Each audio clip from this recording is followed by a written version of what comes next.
Job లేక ఇబ్బంది పడుతున్నారా? అయితే మెడికల్ కోడింగ్ మీకు మంచి ఆప్షన్. వెంటనే కాల్ చేసి కోర్సులో జాయిన్ అవ్వండి.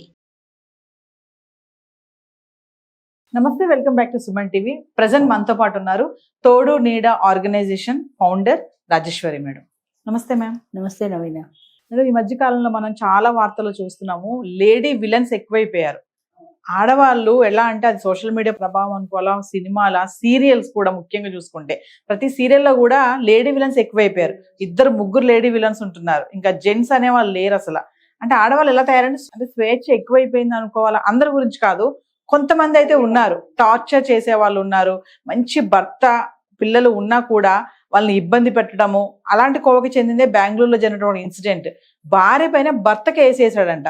అంటే ఎంత విసిగిపోయి ఉంటే పోలీస్ స్టేషన్కి వెళ్ళి కేసు పెట్టి ఉంటాడు. నన్ను టార్చర్ చేస్తుంది, నన్ను అలా ఉండమంటుంది, నన్ను ఇలా ఉండమంటుంది, మేమిద్దరం కలుసున్న వీడియోలు తీసి నన్ను బ్లాక్మెయిల్ చేస్తుంది, నువ్వు అలా చేయకపోతే నేను ఇవి బయట పెడతానని అంటుంది భార్య.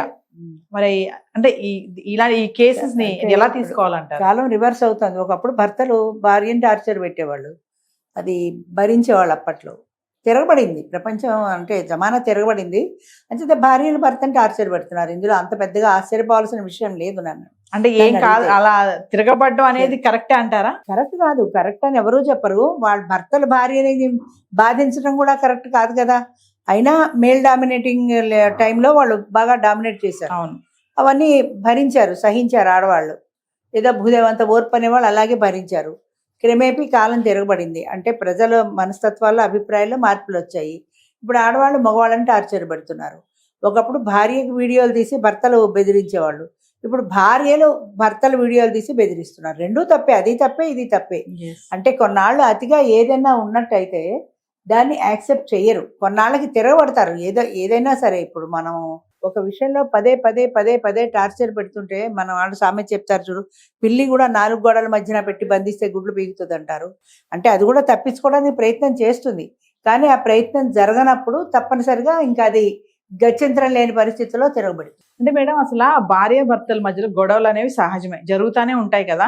మరి దానికోసం ఇంతలా టర్న్ అయిపోవాలా? అంటే టార్చర్ రివెంజ్ తీసుకోవడం అంటే పగలు ప్రతీకారాలయమే ప్రతి మనిషిలోనూ పెరిగిపోయాయి. అది కరెక్ట్ అంటలేదు. ఏదైతే జరగకూడదో అలాంటివే జరుగుతున్నాయి. ఇప్పుడు చిన్న విషయంలో పని వాళ్ళతో కూడా ఏదైనా తేడా వస్తే వాళ్ళు తిరగబడతారు. ఇదివరకైతే పడుండేవాళ్ళు, ఇష్టమైతే చేసేవాడు, కష్టమైతే లేదు. అలా ఊరుకోట్లే ఇప్పుడు. మేము మనుషులమే, మాకు మాత్రం ఇష్టాలు ఉండవా, మాకు మాత్రం కోరికలు ఉండవా అన్న ధోరణి ప్రబలుతోంది జనంలో. వాళ్ళకి కోరికలు ఉంటాయి, అన్నీ కరెక్టే. కానీ నువ్వు ఒక మెట్టు దిగి నీ పరిస్థితిని బట్టి నువ్వు గిన్నెలు తోమకడానికి వచ్చావు. నన్ను ఒకసారి ఒక అమ్మాయి అడిగింది, మీకేంటి మీరు 1000 జీతాలు తీసుకున్నారు, మాకు పట్టుమని 10,000 ఇవ్వడానికి బాధపడతారు అంది. 1000 జీతాలు నన్ను కూర్చోబెట్టి గవర్నమెంట్ ఊరికే ఇవ్వాలా? ఎంఏ దాకా చదువుకుంటే ఇచ్చారు. మరి నువ్వు చదువుకుంటే నీకు ఇచ్చేవారు, నువ్వు చదువుకోవాలా? నువ్వు 5 క్లాసులు చదువుకుని ఎంఏ చదువుకుని దాంతో ఎందుకు పోల్చుకుంటావు?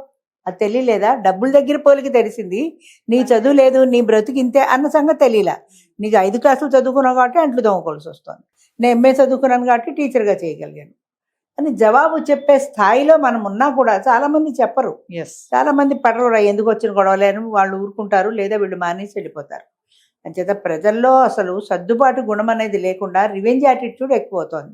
పగలు ప్రతీకారాలు, ఈ కోపాలు తాపాలు, ఇది ఎక్కువైపోతుంది. దాంతో ఏమవుతుందంటే భర్త ఒకప్పుడు భార్యని బాధించాడు, ఇప్పుడు భార్య భర్తని బాధిస్తుంది. నేను చెప్పినట్టు వింటావా వినవా, నేను చెప్పినట్టు చేస్తావా చేయవా, లేకపోతే నిన్ను సోషల్ మీడియాలో పెడతాను, నీ వీడియోలన్నీ నేను లీక్ చేస్తాను అని బెదిరిస్తే భయపడే స్థాయికి భర్తలు ఎందుకు వస్తున్నారు?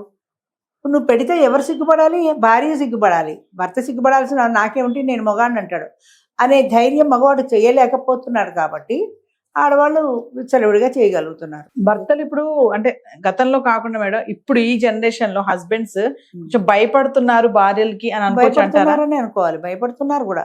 పెళ్ళంటేనే భయపడుతున్నారు. అసలు భార్య దాకా ఎందుకు, అసలు పెళ్ళంటేనే బాబు నాకు వద్దు, ఎలాంటి టార్చర్ పెడుతుందో వచ్చాక అనే పరిస్థితిలోకి యంగ్ జనరేషన్ మొన్నప్పుడు పేపర్లో కూడా చూశాను. పెళ్ళంటే ఇష్టపడని వాళ్ళ సంఖ్య పెరిగిపోతుంది అని. అసలు నాకు పెళ్ళే వద్దు, పెళ్ళామో వద్దు, దాని టార్చర్ వద్దు, ఒక నమస్కారం అన్న ధోరణికి వచ్చేస్తున్నారంటే వాళ్ళు ఎంత విసిగిపోయి ఇలాంటి పరిస్థితికి వచ్చారు. అయితే ఇలా విసిగిపోవడానికి కొంతవరకు కారణం ఏంటంటే మేల్ డామినేటింగ్ సొసైటీలో ఇష్టారాజ్యంగా బ్రతకడం అలవాటు అయిపోయి ఇవాళ తగ్గి ఉండాలి అనేది యాక్సెప్ట్ చేయలేకపోతున్నారు మగవాళ్ళు కూడా. ఒకప్పుడు ఏంటంటే వాళ్ళు డామినేషన్లో సాగింది కాబట్టి ఇప్పటికీ కూడా అంతరాంతరాల్లో వాళ్ళకి అలాంటి డామినేషనే కోరుకుంటున్నారు వాళ్ళు. నా డామినేషన్ ఉండాలి కానీ ఆవిడ నన్ను డామినేట్ చేయకూడదు అని. అంతే, ఆవిడ నిన్ను డామినేట్ చేస్తుంది, కాలం మారింది అనే రియాలిటీని వాళ్ళు యాక్సెప్ట్ చేయలేకపోతున్నారు కాబట్టి అసలు మాకు పెళ్ళే వద్దు, ఈ గొడవలే వద్దు అంటున్నారు. అంటే అబ్బాయిలు పెళ్లి వద్దు అనడానికి అసలు ఏంటి మేడం ముఖ్యమైన కారణాలు ఏమున్నాయి చెప్పండి? ముఖ్యమైన కారణాలు ఏంటంటే ఫీమేల్ డామినేషన్. ఒకప్పుడు మేల్ డామినేషన్ లాగానే ఇప్పుడు ఫీమేల్ డామినేషన్. ఆడవాళ్ళ కోరికలు నీకు చాలా చోట్ల మనం ఇందులో కూడా చూస్తుంటాం, ఇన్స్టాలోను యూట్యూబ్లోను. అక్కడ నీకు పేరెంట్స్ ఉండకూడదు, ఒక్కరే కొడుకు ఉండాలి, ఆడపడుచు నీకు ఇంత ప్యాకేజ్ ఉండాలి, మీ వాళ్ళు ఎవరైనా ఉన్నా మన ఇంటికి రాకూడదు, మా వాళ్ళందరూ మన ఇంటికి వస్తారు, నా చెల్లెళ్ళు వస్తారు, నా తమ్ముళ్ళు వస్తారు, నా పేరెంట్స్ వస్తారు, మా వాళ్ళు వస్తారు ఉంటారు కానీ నీ వాళ్ళు రాకూడదు అనేది ఒకటి. తర్వాత నీకు అలా ఉండాలి, ఇలా ఉండాలి, నన్ను సినిమాలకు తీసుకెళ్ళాలి, షికార్లకు తీసుకెళ్ళాలి, నా కోరికలన్నీ తీర్చాలి అనే కోరికల చిట్టా పెరిగిపోతుంది ఆడవాళ్ళకి. వాడికి 4 లక్షలు మంత్లీ ఉండొచ్చు శాలరీ, కానీ నీ కోరికలు అన్లిమిటెడ్గా ఉంటే ఎంతవరకు తీర్చగలుగుతాడు? నీ కోరికలు తీర్చడమే వాడి జీవిత పరమావధి కాదు కదా. వాడికి కూడా కొన్ని ఇష్టాలు అనేవి ఉంటాయి కదా. నీ ఇష్టాలతో నాకు సంబంధం లేదు, నా ఇష్టాల ప్రకారమే ఇల్లు నడవాలి, నేను చెప్పినట్టే నువ్వు వినాలి అనేటువంటి ఈ మెంటాలిటీ ఆడవాళ్ళలో పెరిగిపోతున్నప్పుడు మగవాళ్ళు కూడా భయపడుతున్నారు. ఎందుకు వచ్చింది, చేసుకోవడం ఎందుకు, ఈ యుద్ధాలు ఎందుకు, అసలు మన వల్ల కావటం లేదు, ఇలాంటిది పెళ్లి చేసుకోకుండానే ఉంటేనే బెటర్ అని అనిపిస్తుంది.